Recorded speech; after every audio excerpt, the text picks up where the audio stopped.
Naghahanap ka ba ng single attached house and lot dito sa Vista Verde Executive Village? Malapit lang po ito sa SM East Ortigas at Santa Lucia Mall along Marcos Highway.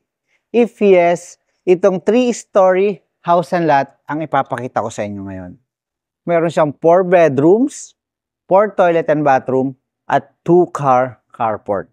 Before we start our tour, please like and follow EDJ Facebook page, Reel, TikTok, Instagram, as well my EDJ YouTube channel. So you'll be notified every time we drop a video. Now guys, let's start our open house tour. Mag-start tayo ng open house tour natin sa street level ng house and lot. As you can see, ito yung 4 folded gate, pedestrian gate, heading to your 2-car carport. At itong house and lot na ito is 3-story po ito. On the 3rd level, meron po dong 1 bedroom and huge deck. Makikita nyo po yung view ng Antipolo. At sa 2nd floor naman po, meron tayong 3 bedrooms and 2 toilet and bathroom. At dito sa ground floor, meron tayong open concept floor plan. Yan guys, kung napapansin nyo, may poste pa tayo sa side na to. Pero itong area na to, itong poste po, i-adjust po yun doon sa tabi o tapat po ng poste nitong house and lot. Yan, para may usog po yun doon. At hindi makasagabal dito sa inyong carport. Ngayon, samahan niyo ako. Pasok tayo dito sa loob ng house and lot. Ikutin natin yung bawat section nito. Ito yung inyong 2-car carport. At kung napapansin nyo po dito, covered parking yan. At yung sa taas po nito, nadyan po yung master bedroom with own toilet and bathroom at meron pong balcony.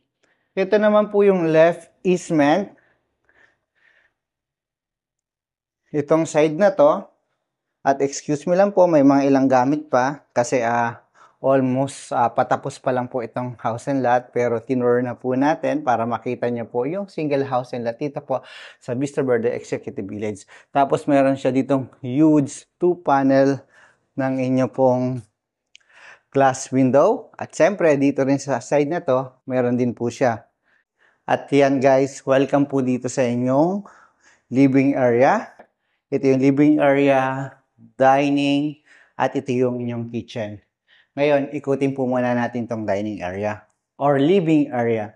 Both side, meron kang huge 2-panel ng glass. Yan, makikita mo dito yung left easement at dito naman yung carport po ninyo. At dito sa side na to, meron kang huge door. Yan. Tapos yung handle niya dito po is naka-black mat.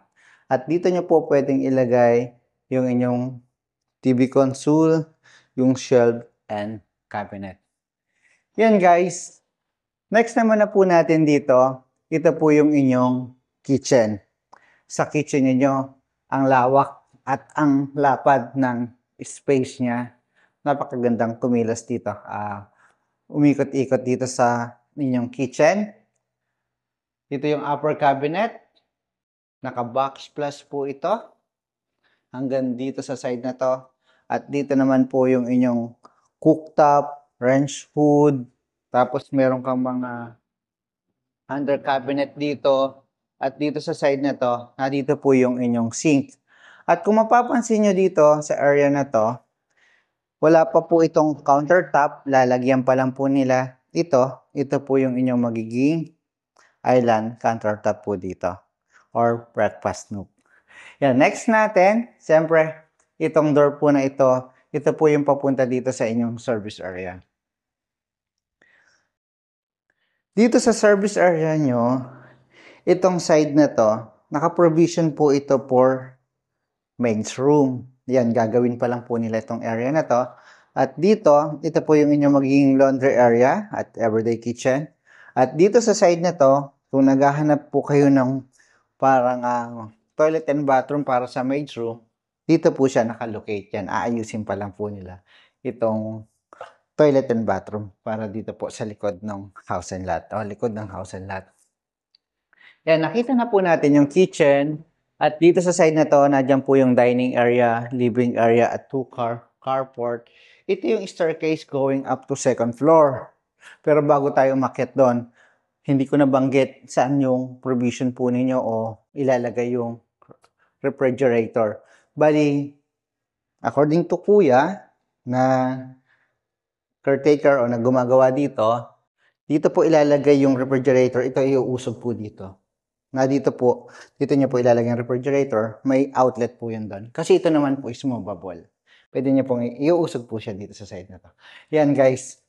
Ito yung landing at ito yung steps. Solid wood po ito. Yung riser nyo po is concrete at yung handle nyo is hardwood. Tara, samahan nyo po ako. Tingnan naman po natin yung second floor. Dito sa second floor, meron po tayo ditong 3 bedrooms. At doon sa bedroom 1 and 2, merong common toilet and bathroom. At sa master bedroom nyo po, meron po siyang own toilet and bathroom at balcony. Ngayon, open na po itong door. Hardwood din po yung ginamit at malaki din po yung pinto niya dito. Ito po yung inyong master bedroom. Dito sa master bedroom, ito yung balcony. Mamaya titingnan natin. Both side, meron kang outlet. Meron kang 4 panel ng awning windows. Siyempre, para yung ventilation. At dito, meron kang 4 panel din dito po ng cabinet. Ito siya. Ito yung cabinet. At dito sa side na to, itong door na to, ito naman po yung papunta dito sa inyong toilet and bathroom. Sa toilet and bathroom, yan. Ito po yung shower. Sakto yung taas ng shower. Tapos, maganda rin yung size ng toilet and bathroom. Tapos, maganda rin yung pagkaka-design niya. Oh. Mayroon siyang design yung tiles na ginamit nila dito. Tapos, yung toilet mo dito, naka-American standard. At rustic tiles yung flooring niya sa baba. At dito, ilalagay pa lang nila yung sink. Yan. Next natin, siyempre, yung balcony. Tingnan natin yung balcony dito. Ito yung balcony dito, guys. Mula dito, yan, yung street level. Tapos yan, medyo may view ka ng mga tower ng ano doon, ng building. At itong poste na to, na mention ko, yan, ilalagay yan dito sa side na to para siyempre hindi siya makaabala. Yun ang maganda dito.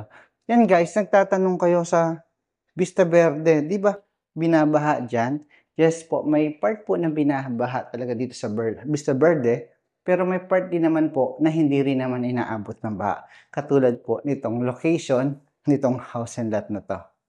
Yung mga nakaraang taon o itong taon na to, may dalawa tayong bagyo na dumaan dito, hindi po ito inabot. Yan guys, continue na tayo ng tour. At itong hallway na to, papansin nyo ang haba ng hallway. Papunta to sa inyong bedroom 1 and 2. Kasi nakita na natin master bedroom. Ito muna una natin tingnan. Itong bedroom 1 dito. Sa bedroom 1, yan, ito yung size niya. Hindi siya ganong kaliitan, hindi ganong kalakihan. Tama-tama yung size niya. Oh, kala ko nga dito mo pwedeng ilagay yung bed. Pero dito pala, no. Kaya ibig sabihin, both side, pwedeng paglagyan, pero naka-design dito kasi na dito yung dalawang outlet mo. At dyan nakalagay naman itong outlet mo dito para sa iyong TV console. Tapos dun sa side na yon, may provision ka na para po sa aircon. At ito naman po yung inyong cabinet. Yan, continue tayo ng tour. At dito naman po, ito yung pang third bedroom na natin. Sa third bedroom, yan, may kaibahan lang po siya ng layout dun sa nakita nating first bedroom. Kasi dito, may parang pa L-type siya. At dito mo naman matatagpuan yung cabinet. At dito naman sa side na to, yan, ito yung mga outlet mo. At dito naman sa area na to, ito yung huge 2-panel mo ng yung window. At dyan sa baba na yan, dyan mo makikita yung service area. Yan. Nakita na natin yung mga bedrooms dito. Siyempre, may kulang. Hindi pwede nating makalimutan. Meron tayong common toilet and bathroom para sa first and second bedroom. Ito yung common toilet and bathroom. Dito yung sa shower mo. Ito yung toilet. maglalagay pa lang sila dito ng sink at naka-pool tiles po ito. High ceiling, ganda high ceiling. Yan o. Kaya maliwalas eh. At ang maganda pa dito, meron kang section dito. Depende kung ano yung pwede mo maging design dito eh. Pwede mo lagyan ng cabinet or storage area. Pero depende pa rin po sa magiging design nyo. Yan guys, ito yung landing. Punta sa third level. Tara, continue tayo ng tour. Parehas lang naman ng materyales na ginamit dito sa steps. Saka dun sa hagdanan sa baba. At ito na po yung landing dito sa inyong third level. Ang maganda dito sa third level, bukod sa may room ka na doon, meron ka pa ditong ganitong klase ng family area at meron kang view sa side na to. Pero bago tayo mag-continue dyan, tingnan muna natin yung room dito. Malaki din yung room dito no, sa third level. Ang ganda. Parang pang isang pamilya. Parang gano'n. Kasi meron din siya dong sink sa taas. Yan, ito yung mga cabinet.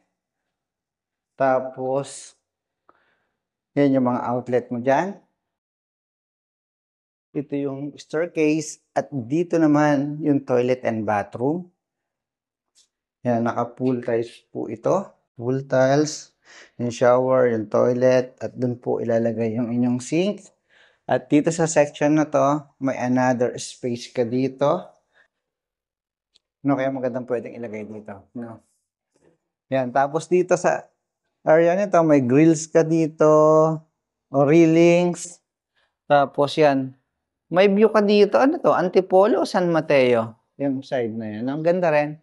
Tapos dito, Antipolo to.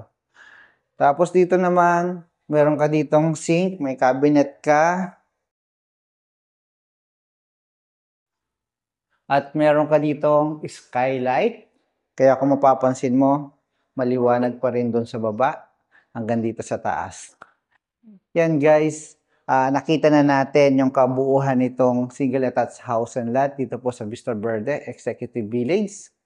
At kung tatanungin nyo ako, bakit ako titira dyan sa Vista Verde? Eh, medyo binabaha yata dyan. Pero itong location po ng house and lot, nung nakaraang bagyo natin na dalawang dumaan, hindi po inabot ito. Mas elevated po itong area na to, dito po sa Vista Verde.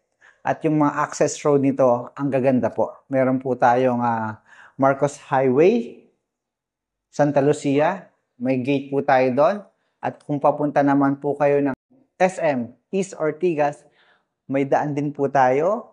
O may gate po papunta doon. At kung papunta naman po kayo ng SM Masinag or gusto nyo dumaan sa Pilan West East Home, pwede rin po na mag-access ang taga Vista Verde doon sa area na yan. And please, don't forget to like, subscribe, and hit the bell button for notification para lagi po kayong updated sa mga bagong pinipictured na property dito po sa Metro Manila and Rizal area. Thank you and God bless. Kita po tayo sa susunod kong video.